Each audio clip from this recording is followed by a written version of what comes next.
With Marco's betrayal dealt with and her empire firmly back under her control, Veronica Salvatore resolved to shed any vestiges of vulnerability.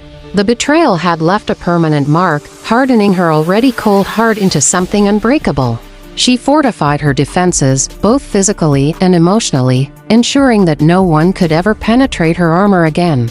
Veronica's reign became legendary in the annals of New York's criminal underworld. She ruled with an iron fist, her strategies characterized by ruthless efficiency and an utter lack of mercy. Her eyes, once capable of reflecting a hint of warmth, were now glacial pools of determination and cold calculation. Her lieutenants, those who had survived the purge of betrayal, operated under constant fear.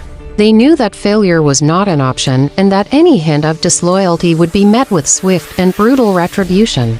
Veronica made an example out of any who dared to step out of line, their fates serving as stark reminders of her unyielding authority.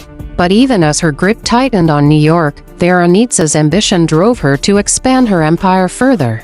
She established new operations in South America, Europe, and Asia, leveraging international networks to increase her influence and wealth. Her dealings were sophisticated, often cloaked in the guise of legitimate business ventures that made her nearly untouchable by law enforcement. The more Veronica expanded, the more isolated she became. Trust was a foreign concept, and relationships were transactional. She conducted her business with a cold detachment, never allowing personal feelings to interfere with her objectives. Even her interactions with her most trusted advisors were devoid of warmth, conducted with a professionalism that bordered on robotic. One evening, as she sat alone in her penthouse, Veronica received a visit from an old associate, Maria.